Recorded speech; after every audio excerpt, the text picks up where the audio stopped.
सामान्य काल का 13वां रविवार। ख्रिस्त में मेरे प्यारे भाइयों और बहनों, आज के पाठों में हम सभी को याद दिलाया जाता है कि चर्च का प्राथमिक मिशन हमेशा सुसमाचार प्रचार और मिशन रहा है। सभी विश्वासियों को हमारे प्राथमिक उद्देश्य के रूप में सभी राष्ट्रों के सभी लोगों के लिए प्रभु की घोषणा करने के लिए बुलाया गया था, जिनसे हम जीवन में सामना करते हैं। हम में से प्रत्येक को परमेश्वर की महान महिमा के लिए अपना समय, प्रयास और जीवन समर्पित करने में विश्वास योग्य और प्रतिबद्ध अनुयायी और प्रभु के शिष्य होने के लिए बुलाया गया है। आज के पहले पाठ में एलीशा की बुलाहट की कहानी, जिसे परमेश्वर ने भविष्यवक्ता इलियस के उत्तराधिकारी के रूप में चुना था, वह भविष्यवक्ता जिसने उसके लिए काम किया था और बहुत परिश्रम किया था। एलियस ने उन लोगों को बुलाने के लिए कड़ी मेहनत की थी जिन्होंने प्रभु की आज्ञा का उल्लंघन किया था, पाप और अंधकार के मार्ग में गिर गए थे। वे सभी जिन्होंने प्रभु को त्याग दिया था और उन्हें धोखा दिया था, जिन्होंने मूर्ति पूजक मूर्तियों और देवताओं की पूजा की थी और जो वफादार बने रहे और सभी को सताया था, भविष्यवक्ताओं ने उन्हें स्मरण दिलाने के लिए उनके बीच में भेजा। इलियस ने अपने अधिकांश वर्ष अकेले उन लोगों के बीच काम करने में बिताए जो उसके खिलाफ थे, और एलीशा को उसके उत्तराधिकारी के रूप में बुलाया था, क्योंकि इस दुनिया में एलियस का समय समाप्त हो रहा था। एलीशा ने इलियस का अनुसरण किया और अपने घर, अपने परिवार को छोड़ दिया और अपने आप को पूरे दिल से ईश्वर को सौंप दिया। एलीशा ने उस बुलाहट को अपनाया जो परमेश्वर ने उसे दी थी, और अब से वह एलियस के उत्तराधिकारी, परमेश्वर का भविष्यवक्ता बन गया। उसने विश्वास के साथ परमेश्वर की पुकार का उत्तर दिया और उसने वही किया जो ईश्वर ने उससे करने को कहा था। इस तरह एलीशा ने हम सभी को दिखाया कि कैसे हम में से प्रत्येक को परमेश्वर की बुलाहट का जवाब देना चाहिए, जो कि विश्वास और आज्ञाकारिता के साथ शुरू होता है। आज के दूसरे पाठ में संत पौलुस ने हमारे प्रभु मसीह के बारे में बात की, जिन्होंने हमें पाप के बंधन से मुक्त किया, हमें उन जंजीरों से मुक्त किया जिन्होंने हमें गुलाम बनाया है। आरंभ से ही जब हम पहले पाप में गिरे थे, मसीह के माध्यम से उनके पुत्र परमेश्वर ने हम पर अपना उद्धार और अनंत जीवन की आशा लाई है और हमें मृत्यु और विनाश के दलदल से छुड़ाया है। प्रभु ने हमें अनंत जीवन का निश्चित साधन दिया है और हमें मुक्ति की गारंटी दी है, जब तक हम खुद को उन्हें सौंपते हैं, और उन्होंने हमें आगे बढ़ने का नया मार्ग भी दिखाया, जिसका हमें अपनी यात्रा में अनुसरण करना चाहिए।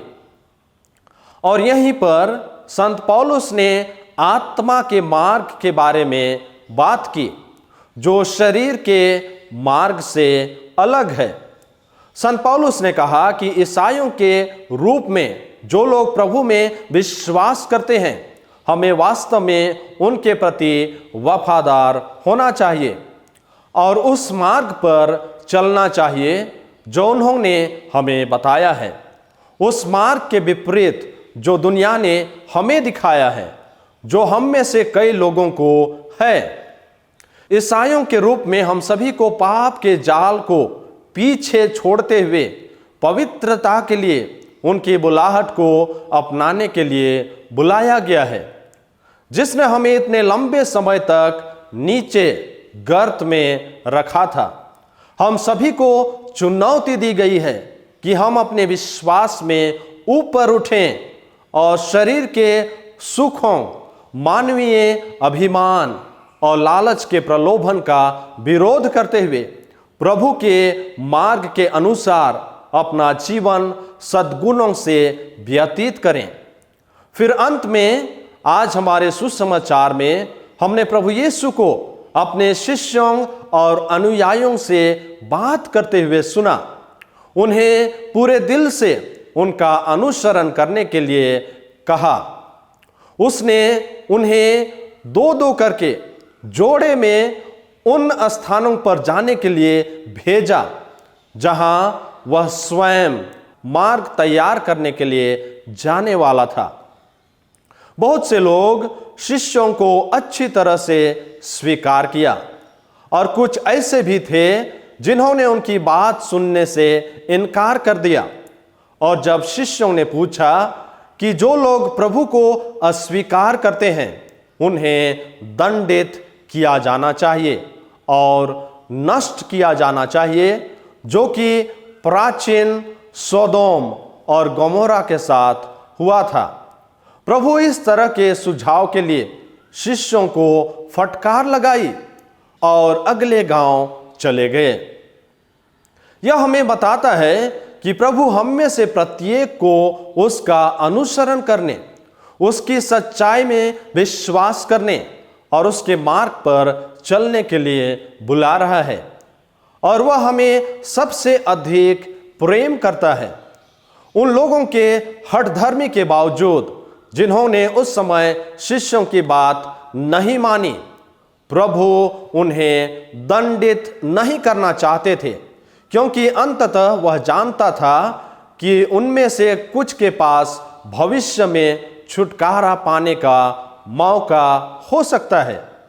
और उन लोगों में जिन्हें उसने बुलाया था, उसी सुसमाचार के मार्ग में प्रभु काफी कठोर लग रहे थे जब उन्होंने उन लोगों से कहा जो कहते थे कि उनके पास उनके पीछे चलने के लिए मामलों को निपटाना और संभालना है, जैसे कि पहले अपने माता पिता को दफनाना या पहले उन्हें अलविदा कहना, और यह कि जिन्होंने परमेश्वर के राज्य से मुंह मोड़ लिया उनके लिए इसमें कोई स्थान नहीं है। वास्तव में ऐसे वचनों को कहने में ईश्वर का इरादा हम सभी को यह विश्वास दिलाता है कि हम अपने ध्यान में विभाजित नहीं हो सकते हैं या प्रभु का अनुसरण करने के लिए अपने मार्ग में आसानी से विचलित नहीं हो सकते हैं, अन्यथा हम आसानी से सही रास्ते से दूर चले जाएंगे और हम अपना ध्यान और समय गंवा देंगे और फिर उस रास्ते से गिर जाएंगे जिसे परमेश्वर ने हमारे सामने रखा था, जैसा कि हमारे पूर्वजों ने अनुभव किया था। इस्राएल के वही लोग जिनकी भविष्यवक्ता इलियास और एलीशा ने प्रचार की थी, उनका हृदय पूरी तरह से एकाग्र नहीं था और परिणाम स्वरूप वे मार्ग से भटक गए थे और आसानी से प्रलोभन में पड़ गए थे और सांसारिक प्रलोभनों में बह गए थे, पाप कर रहे थे और परमेश्वर और मनुष्य के सामने नीच बातें कर रहे थे।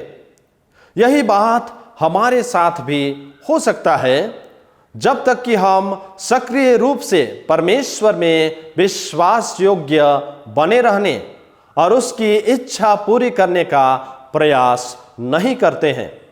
मसीह में भाइयों और बहनों, हमें खुद को याद दिलाना चाहिए कि हम में से प्रत्येक को परमेश्वर द्वारा हमारे प्रयासों और स्वयं को मिशन में योगदान देने के लिए बुलाया है। हम में से प्रत्येक को अलग अलग उपहार, प्रतिभा, क्षमताएं और अवसर दिए गए हैं, ताकि उम्मीद है कि हम में से प्रत्येक अपने जीवन में ईश्वर की महिमा करने और उनके उद्धार को और अधिक करने के लिए अपनी संबंधित और अक्सर अलग स्थिति और क्षमताओं में कर सकते हैं। और अधिक लोग हमारे चारों ओर और जिनसे हम जीवन में मिलते हैं। आज जो संदेश प्रभु चाहता है कि हम प्राप्त करें और समझें कि हम में से हर कोई जहां भी हैं और जो कुछ भी कर रहे हैं उसमें अपना सर्वश्रेष्ठ प्रदर्शन कर सकते हैं। वास्तव में हम में से कुछ ऐसे हैं जो एलीशा भविष्यवक्ता के समान कहलाते हैं कि सब कुछ पीछे छोड़ दें और पूरे मन से प्रभु का अनुसरण करें। यही हमारे याजकों और धार्मिक लोगों को प्रभु और हमें उनके लोगों, विश्वासियों के समुदाय की सेवा करने के उनके मिशन में बुलाया गया था। लेकिन साथ ही हमें यह नहीं भूलना चाहिए कि चर्च के कार्यों और प्रयासों पर सामान्य लोगों का भी व्यापक प्रभाव पड़ता है और हम में से प्रत्येक विशेष रूप से सामान्य लोगों का दायित्व और आह्वान है कि वे विश्वास में बने रहें।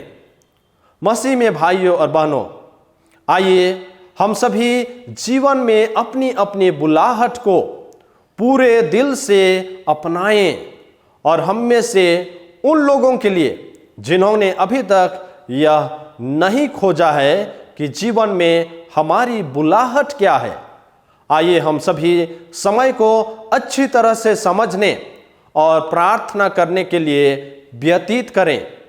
ईश्वर का मार्गदर्शन, खुले विचारों वाला और ईश्वर की बुलाहट का स्वागत करना, ताकि हम जल्द ही यह जान सकें कि आज हम अपने संसार और समुदायों में ईश्वर के अनुयायियों और शिष्यों के रूप में क्या कर सकते हैं। आइए हम सब भी शक्ति और दृढ़ता के लिए प्रार्थना करें, ताकि हम पाप और बुराई के मार्ग के अनुरूप प्रलोभनों का विरोध करने में सक्षम हो सकें और हम उस मार्ग के प्रति अधिक प्रतिबद्ध हो सकें जो ईश्वर ने हमें दिखाया है। प्रभु हमारी मदद करते रहें और जीवन भर हमारी यात्रा में हमारा मार्गदर्शन करते रहें।